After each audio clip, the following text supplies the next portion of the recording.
Hmm. Yeah, let me see here.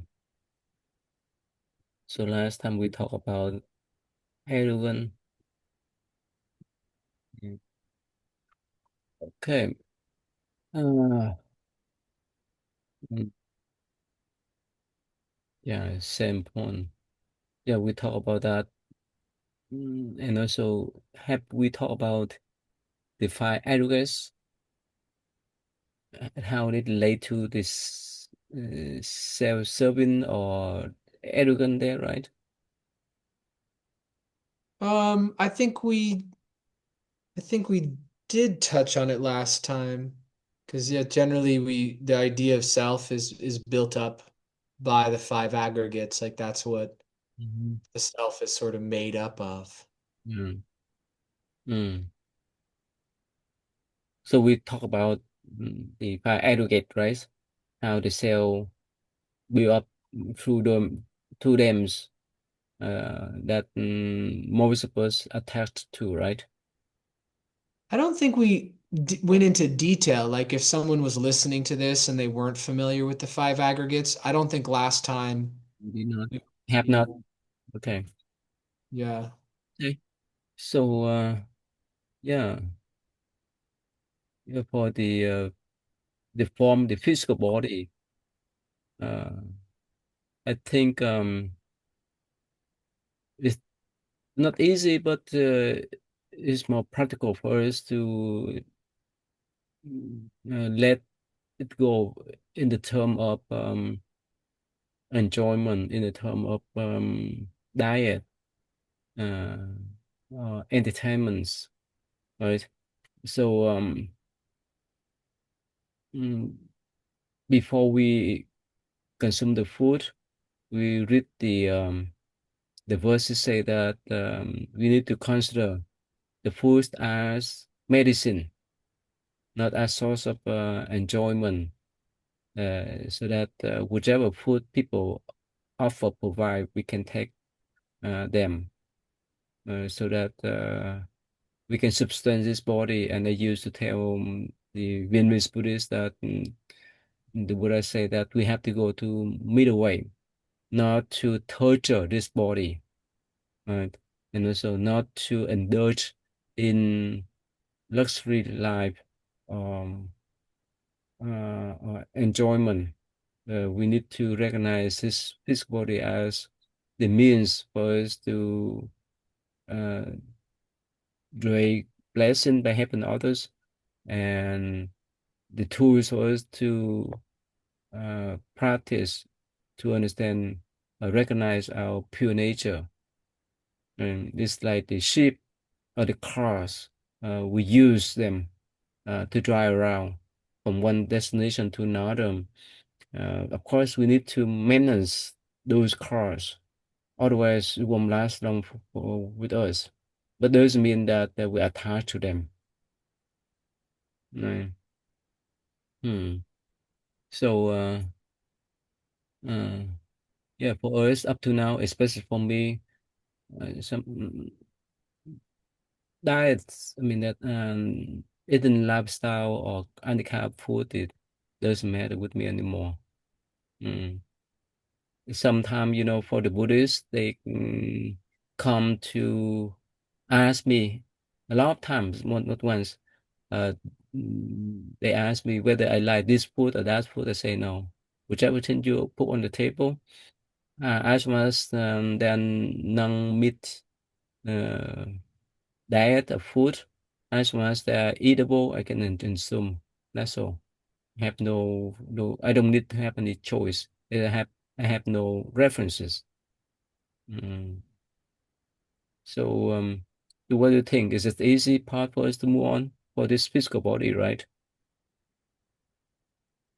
Um, I mean, not it's not very common. Most people, I think, really look forward to certain types of food Mm. and process of anticipation, and then enjoyment is it's a major part of how people get pleasure in life. Mhm.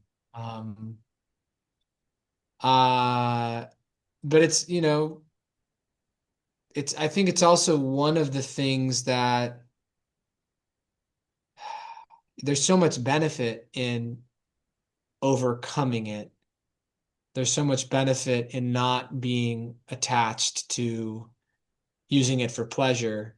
It's better for the body because the stuff that people tend to really enjoy for taste is almost never like the stuff that's really good. It's like, the vegetables uh don't have a whole lot of flavor if you're used to really either processed and engineered food or just highly designed food from like a culinary standpoint.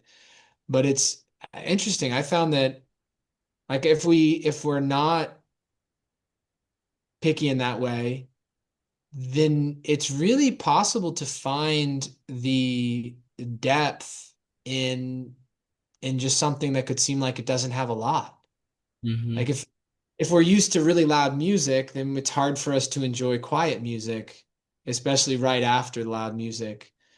And so we can miss the more subtle elements of food if there's this demand for like really high stimulus. Um, so I think it's one of the things that is approachable maybe for a good number of people if they decided to, and it would bring a lot of benefit for their health and their wallet and just ease of life.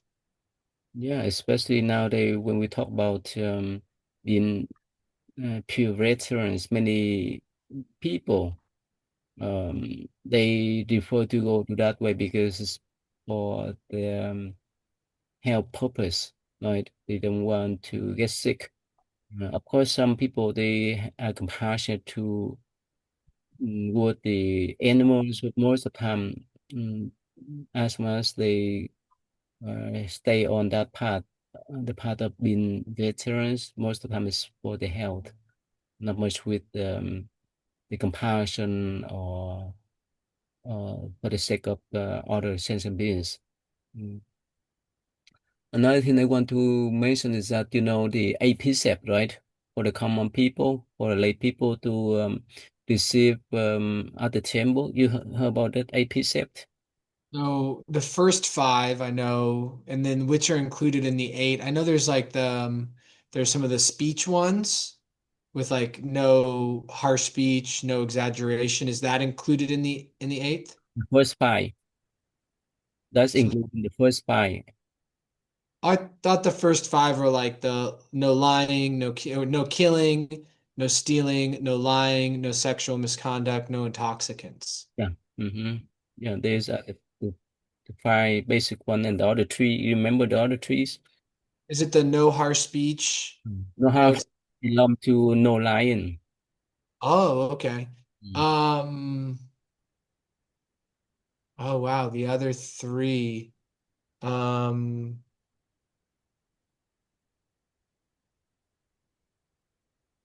I'm not sure. No, I should know, but thank you for you're gonna hopefully remind me. No wearing the perfumes. No what? Wearing the perfumes. Oh, yes. Yep. Yeah. And Oh, no, and also like for the skin, like no using products for the skin. especially for luxury. And yeah, if anything that's for medical purposes is understandable, it's acceptable.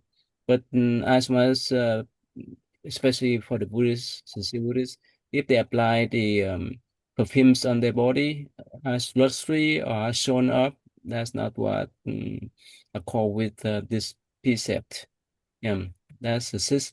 Another one is that not sleeping on high bed. Yeah. Oh, yeah. In the points that yes, sometimes let's say you go to the campsite, you may sleep on the bunk bed, you may sleep on the second level, but that's not the luxury bed, like king size, queen size. So when the point is when you lie down there, you would not enjoy that, but it's just a mean for you to rest. That's the important thing. And the last one is not eating afternoon for the AP set, especially for lay people. They just want to practice as a monasteries at the temple for one day and night. That's all. So they eat only during lunchtime. That's all. So that's the three. So the perfume and the facial stuff is one of them. Yes. Yes. Okay. And sleeping on the high bed. So those are tricky ones when one like not being married to a Buddhist. The bed one is pretty much impossible unless I were to sleep in a different room, like or sleep not in the same bed, because there's no way Lisa would say, okay, yeah, fine, let's sleep on a low bed. And then the the perfume thing is interesting too, because like deodorant Mm-hmm. has usually has some perfume in it. Mm-hmm. Or like if we're going out on a date, Lisa and I may put on some cologne Mm. for the date. Um, and then yeah, I'm just kind of thinking about myself with respect to these, because in the office we do some of these aesthetic procedures as well. Mm. And I'm like, I kind of wish I hadn't gotten as deep into these because the devices are expensive and to pay for them, you got to use them. Mostly now I'm not using them as much. So I'm just money I make from other things has to go to pay these really expensive devices Mm. because I'm not really totally behind it.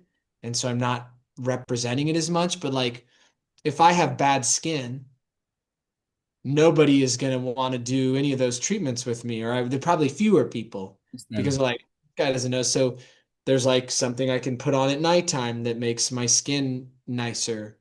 Um, so I've thought about those things because yeah, I am familiar with those and I think about it regularly. Mm. But they're like the perfume one is pretty easy. Mm-hmm. Um, unless the deodorant is a problem, Mm. then I could get scentless deodorant. But is this something like that's more reasonable for lay people to do periodically because of the challenges with?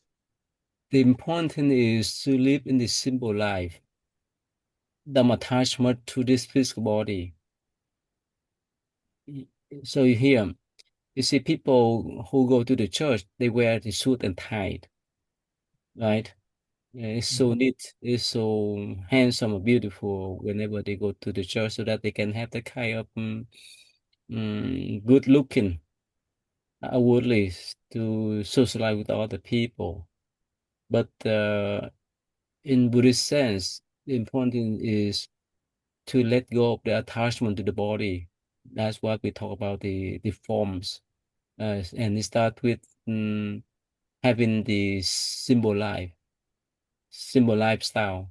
Yeah, like you say that unless you need to work with other people, you stay around with other people, your responsibility as a doctor to take care of them, you may need to put on some kind of perfume or lotion or whatever. It's understandable because it's just reason.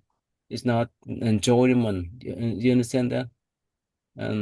As much as not enjoyment, um, it's okay. So important is that mm, the Buddha or Bodhisattva don't stay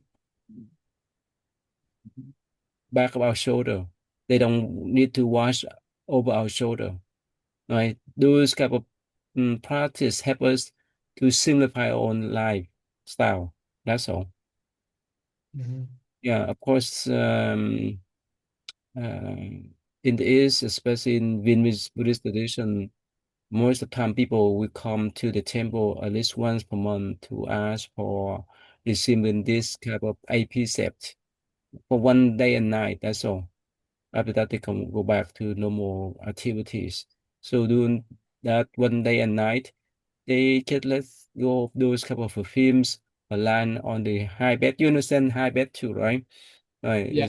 It's the sense of enjoyment. You need to let go of that sense of enjoyment.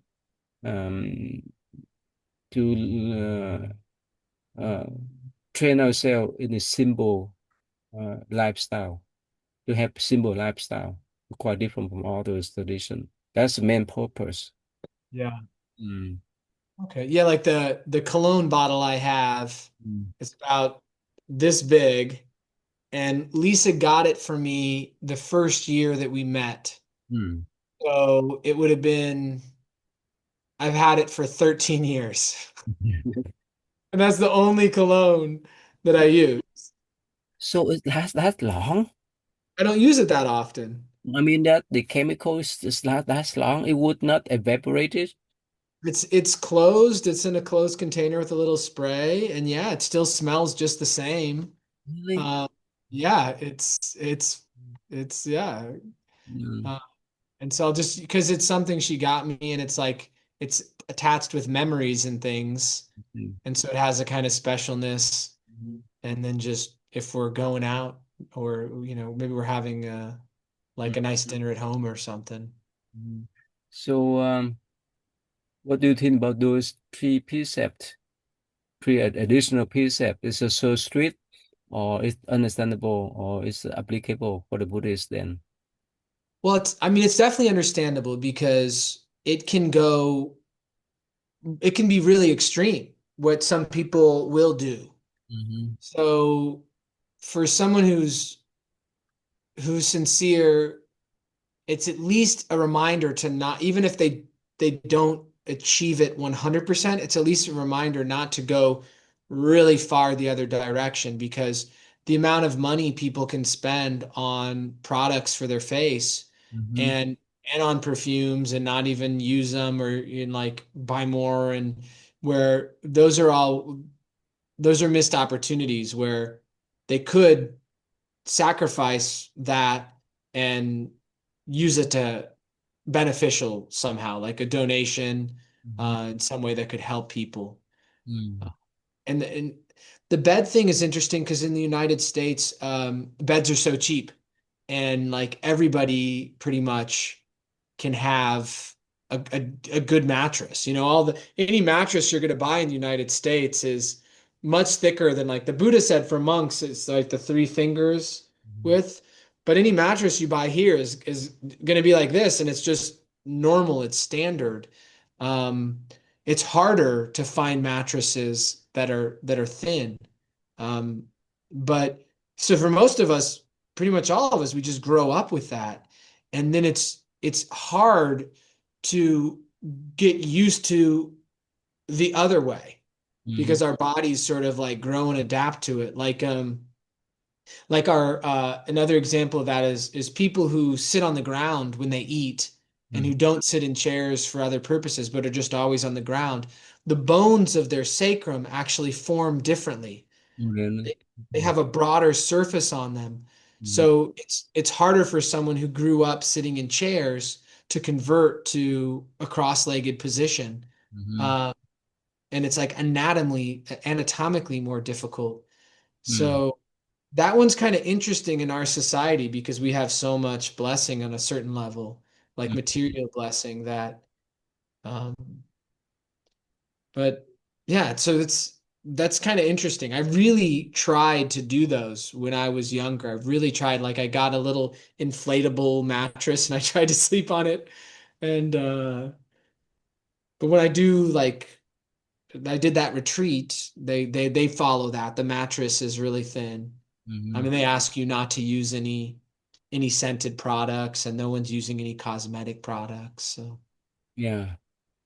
Uh, yeah. For me, if I lie down on this thick mat, it's uncomfortable for me. I get used to either lie down on the straight bed, or straight hardwood floor. Oh, no, hardwood, not hardwood floor, but hardwood. Or just put the forms. When you go to the temple, you see the blue one, the green, the blue one that we put on the inside the wood hole. That's I use for my bed. It's just it's um comfortable for me, because if it's too thick, somehow my skeleton will be sunk down, and I could not feel comfortable at all because it's so many years get used of that already. Mm. Mhm. Yeah, like you say that somehow every one of us form some kind of physical habitual pattern, right? Later in our life or during the course of our life. So yeah, some people cannot lie down even on that forms of mat. So everyone is different. But important is that we just have a symbol like as Buddhist monk and nun, we shave our hair so that we don't need to take care of our hair. There's a lot of money involved, right? You have to take care of your hair with the special type of shampoo. You have to cut your hair at least twice per month, so forth and so forth. That's why the idea is to shave the hair is so simple for us to have this kind of lifestyle. Now here, I don't know whether you understand about or know of the Sikh people, the Sikh tradition. Yeah, we talk about that one, right? Yeah, I've had a handful of patients who are sick. You do? Oh, it's opposites. You know, Yeah. you know how? Well, they want to grow their hair out. That's one thing, and their beard. Yes. Yeah. They, And yeah. Go ahead.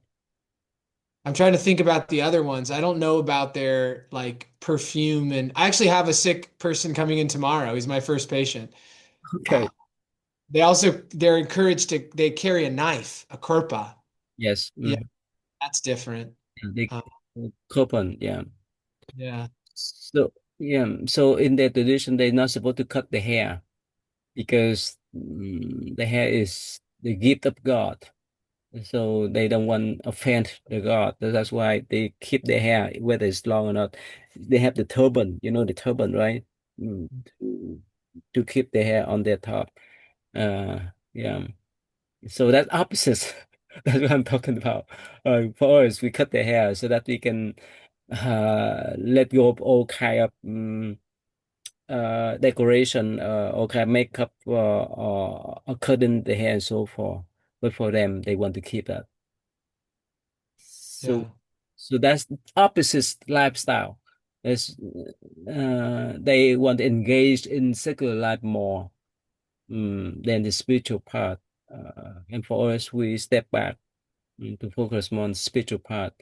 I remember that a few years ago, before COVID-19, I have a conference in Washington, D.C., and I went to the White House, and we have the conference for most of religious leader uh, within the nation with I remember that what his name, the former president, what his name, I forgot. Yeah, Oh, yeah, Biden?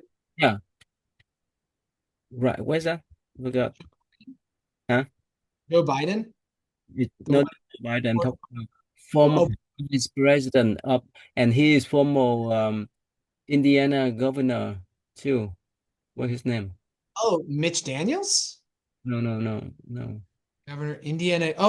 Vice President. Oh, Mike Pence. I didn't hear the vice. The thing cut out when you said vice, so I just heard president.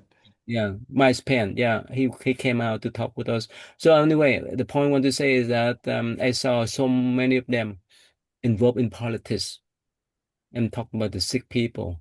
Yeah, it's opposites. For us, as Buddhist monk, we're not supposed to engage in politics because in politics it's fighting, conflict, right? You fight with other parties so that you can be on the top and so forth and so forth. So that create a lot of suffering in Buddhist view. That's why we need to step back. Yeah, yeah. So anyway, the important thing is as a our as we have this physical body, so the Buddha provide the teaching as well as the precepts so that we can train ourselves. We have a simple life. Mm. in eating style or eating diet, in the way we wear the robes, or the way we wear the clothes, or the way we sleep on the bed, the way we um, present ourselves. Mm, mm. So that's why it- it's so important for us to recognize us. And I think we talk about the Jain tradition, right? You say that, oh yeah, the Jain tradition. Yes, yes. So they are naked one. They have two denomination. One is the naked one. One is that they wear the clothes. The one they call the sky clad. That's mean they don't wear any clothes. Another one is the white clad. That's mean they wear the clothes. So during Buddha times, mm, that existed during the Buddha time too. But up to now, may I told you that when they went to India, I saw them walking the street naked, right? Mhm. And they pluck their hair. They don't shave their hair, but they pluck their hair one by one. You watched that video clip before? You showed me, you last time you pulled it up and just, we didn't watch it, but you kind of showed part of it playing. That's why the Buddha say that yeah, we need to go to middle path, not to extreme one, to punish the body, to torture the body, on the side not to uh, mm, engage in uh, um, any kind of enjoyment, indulgence, right? For our body then. Mm. So for the common people, before they learn more about the Buddhist precept, you think it's easy for them to accept, or it's pure hard for them to practice? What do you think? And for common people, of course, for you, you know more about that already. But I'm talking about for beginners. It's pure tough for them to handle those kind of simple lifestyle in this I con. think I think the first three are all pretty straightforward for people, like killing, stealing, lying. That's pretty straightforward. I Mhm, think also for most people, sexual misconduct is probably, if they're interested in Buddhism, mhm, they're probably already understanding about about that, especially when it's represented as it's about faithfulness and not, mhm, not cheating or, you know, being, if you're not in a committed relationship, not using sexuality just as a pursuit of pleasure. mhm, Um, and then when it gets into intoxicants, I think some people may struggle with that some because there may be people who drink alcohol occasionally and feel like it doesn't have a negative effect on them, or maybe smoke marijuana occasionally and feel like it doesn't have a negative effect. But I think still there's a good percentage of people who can appreciate that. There's some who won't. There's some who, like, I have, I know people who would just be like, they wouldn't even want to, they'd be like, that's ridiculous. Like they just kind of toss it aside and they'd be really adamant about it. They wouldn't be interested in sort of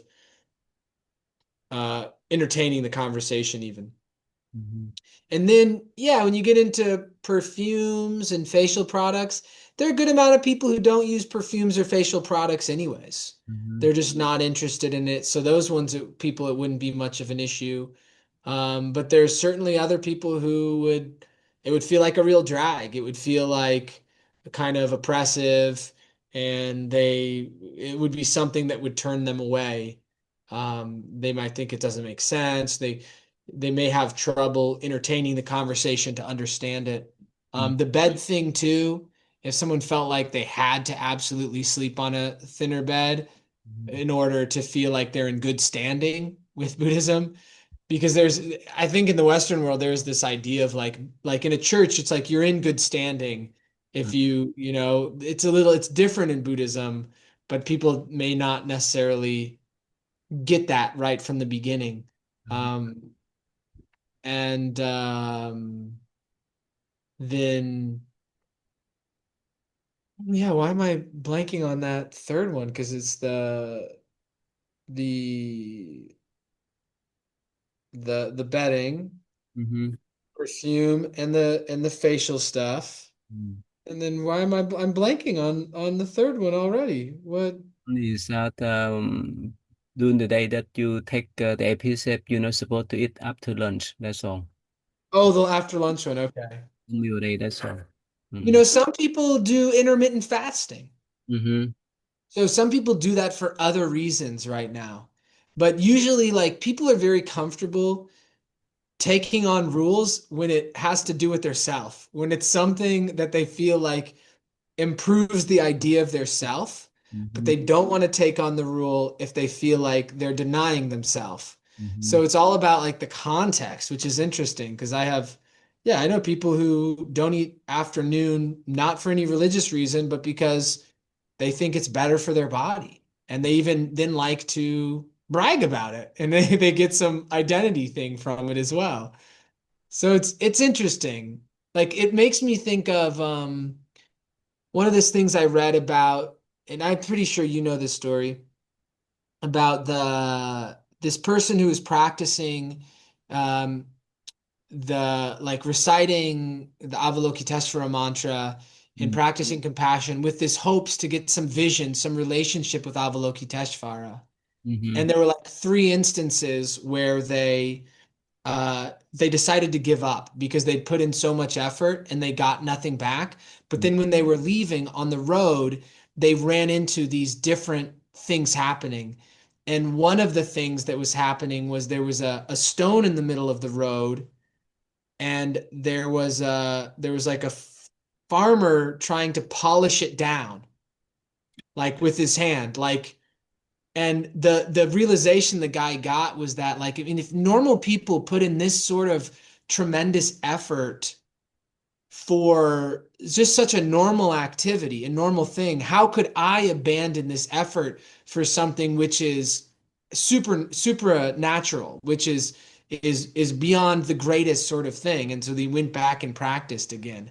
So it's that's what it makes me think of is like these rules. People will follow all of these difficult rules. They'll do all of these, they'll put themselves in ice water over and over. They're, you know, but like they'll do it for the sake of their ego. Mm-hmm. And so for someone who's wishing to go beyond that, it's like it gets pretty reasonable to do some of these things, at least to a certain extent, and maybe over time we're not as resistant to them anymore and they become easier.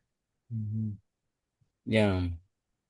Yeah, that's different. Yeah. One is that yeah, we follow this type of precepts for the purpose of training ourselves to have the simple life. Another thing, like you say, that they want to brag on, they want to show up that their lifestyle, right? The opposites, right? Um, so uh, you know why, right? I think you recognize why the Buddha choose the different route, different path. I mean, the middle path, because he had practiced before for 6 years. The self-torture or assist practice like other people during his time and even nowadays too. So that he can focus more on his mind than torturing the body. Uh, uh, yeah. Uh, so anyway, mm, uh, when we talk about the physical physical form, right? Is the especially people in the West. For the man, it's no problem to have the lotion, to have some kind of perfumes or some kind of cream to put on the face. But what do you think about the lady then when they go out? Mm, yeah, because makeup is really ubiquitous. It's pretty rare. I mean, I know some women who don't use makeup, and I think generally it's a good look. I think you know there's a song that Jack Johnson has. He's a just Western American singer who's acoustic guitar mostly and kind of like smooth lyrics. He says, you try to be appealing, but you lose your appeal. There's something about like all of that makeup that it can be seen and it's known and it's makeup. Mm-hmm. It's if it's not the person even, it's not even their five aggregates. It's something they're adding on top of it. Um, but it is so common, and I think yeah, for a lot of women, it would be an immediate like, nope, I'm not interested. I'm gonna wear makeup. I like wearing makeup. It's fun. And some people do it well, and it actually doesn't look bad. It looks good, but Mm-hmm. it's a lot of effort. I mean, a lot of effort. A lot of guys, anybody who's been in a relationship with a woman who uses makeup knows that Mm-hmm. it's like it begins sometimes 2 hours before it's Mm-hmm. time to leave to go on that date, or at least like an hour to 30 minutes. So it really does take up a lot of time, and that's time that you couldn't use for practicing, Mm-hmm. couldn't use anything else. Yeah, so that's the whole purpose of that, right? Comb the hair, put the makeup on the face, and so forth. Take a lot of times, right? In Buddhist view, it's kind of waste your time instead of doing all the things more beneficial. So that's why it's somehow for the beginners, I think sometimes it's not easy for them to put in practice uh, to be able to have the simple lifestyle, right? Mm. But of course, one more times, this AP set is for only one day and night. You don't need to keep forever. So, because you're still there. In your case, you are a doctor. You have to work with other people to maintain the sanity in the office and so forth. It's just understandable unless you stay in the forest by yourself and stay in the cave or the mountain by yourself. So that's why it kept the training uh, and and the original story about this kind of APCF. How you heard about this? I'm I can't immediately recall it if I have. I don't think so. So this is the queen. So somehow one day she went to monastery and met the Buddha and say that I want to do the fasting. So please give me some kind of fasting that I can dream on blessing and merit. And so the Buddha say, well, with all kind of fasting, what do you want? So explained further that um, mm, for he gave an analogy that is like the one who take care of the cow, the ox, in the past, right? They take care of the ox and the cow so that they can do the plowing for the farming. You follow me, right? Mhm. Or in the sense like take care of the horse too. So anyway, the Buddha say here, uh, this analogy that uh, I if you bring the horse to uh, the grassland that where it can handle it can enjoy the food and enjoy eating on that farmlands on that grassland, and after that you bring that cow back or that horse back because you fulfill your responsibility. That's one example. You follow me, right? You follow Mhm. that as example. Yeah. Another thing is that uh, uh, you can do the fasting today, but you may need to eat more at late at night or tomorrow. So and that's what he's trying to explain. And now the fasting he present the APCEPT. This APCEPT is moved away.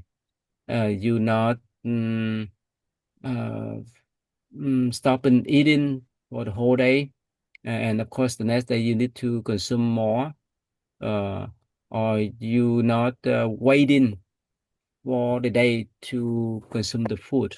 You have to go with the middle route, middle way.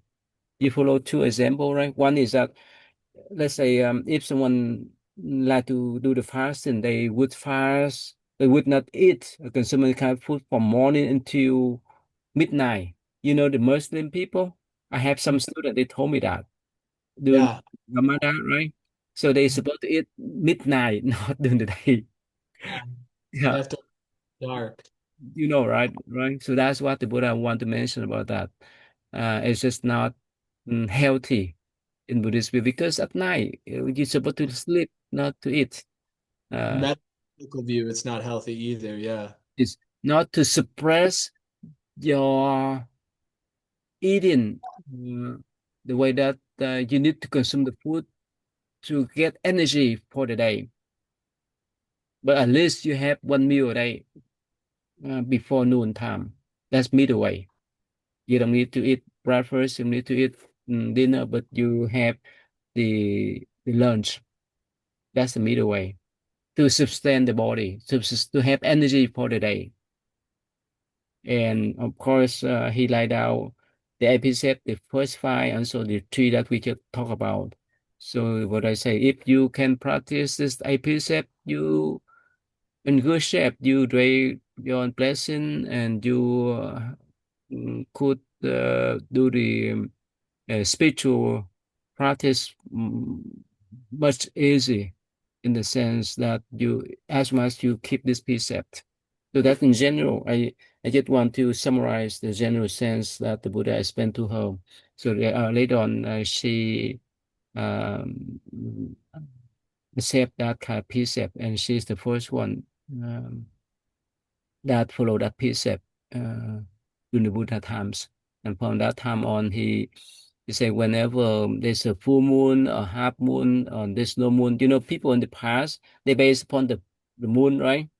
Mhm. What they call the based on the lunar calendars, because in the past they didn't have electricity, so they based on the moon to indicate whether they want to go with the it's not the fasting but to accept to receive this kind of precept during those days when they go to the temple or monastery. Mm. Yeah. So you have not read this type of story before? I don't think so. No. Yeah. Yeah. It's for only for the Buddhist people, especially in the East. Not many people know that. Yeah. Mm. Makes me want to try to make it out there once a month, and to do a day.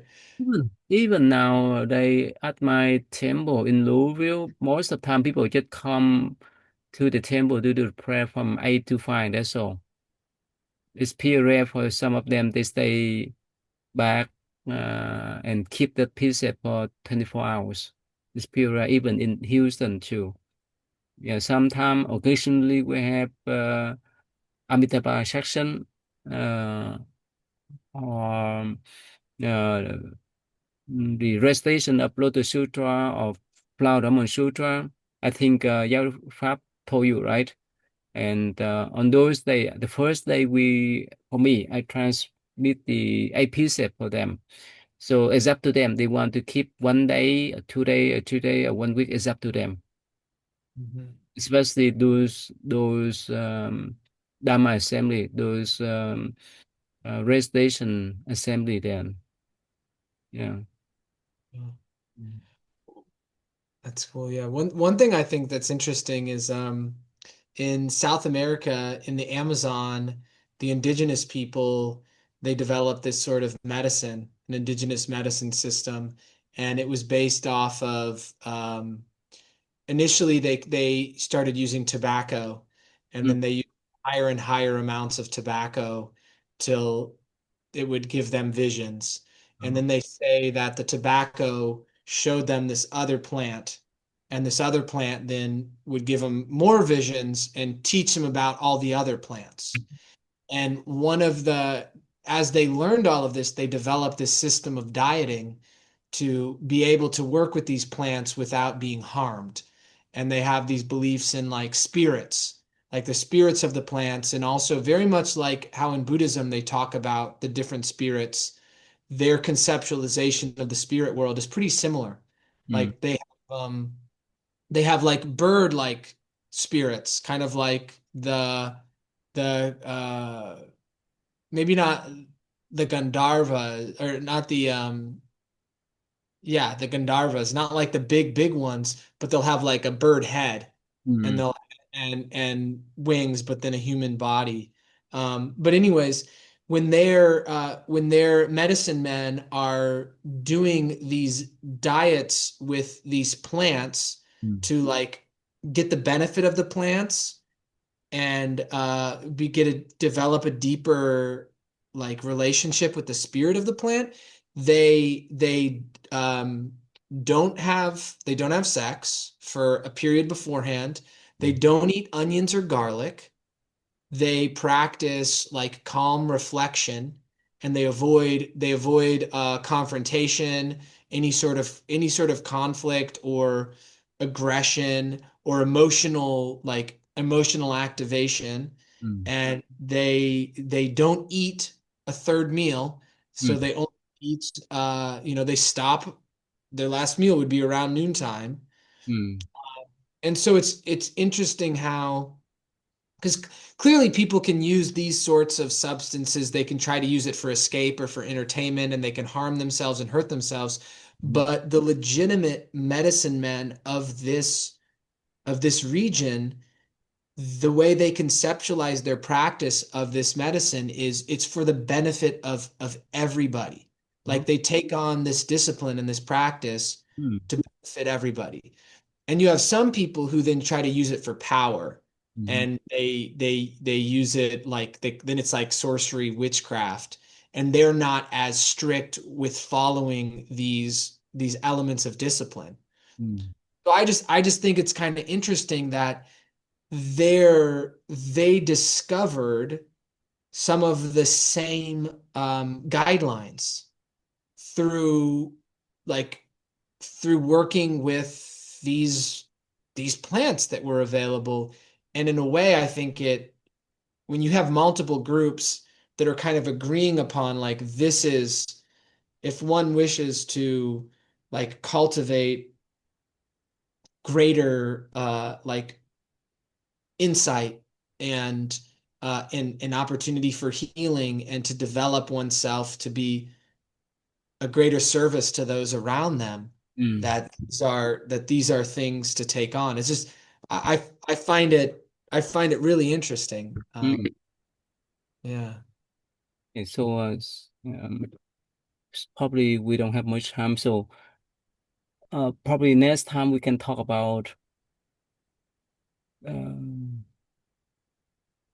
mm, how some people put the tattoo on their body, pierce their body, right? Yeah. Right, tattoo a spear, right? They call it spear.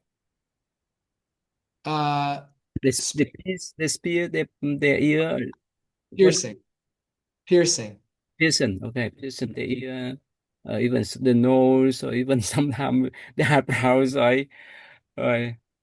Mhm. Uh, and later on, uh, if you go to South Asian countries like Thailand, Burma, and so forth, sometimes the uh, the Rara Buddhist monk they have their own tattoo on their body. Have you read? Have you watched? Have you know about that?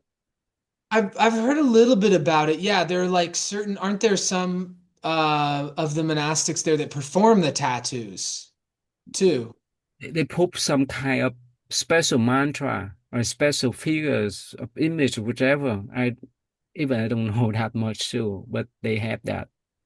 Mhm. We can talk about that next time then. Okay. I've been tempted from time to time to like put like say, oh, what if I tried to get the whole Lotus Sutra on my body. You know, I've thought about that from time to time, like or something just as like reminders, Mm. placing it places where I see it regularly. But then it's also kind of like, well, is it disrespectful or disrespectful? And Mhm. really, what am I doing? What is that really about? Like I can create reminders other ways. Mhm. So, We can talk about that next time then. Okay. Yeah. okay. All right, good. So thank you. Thank you. See you then. Thank you.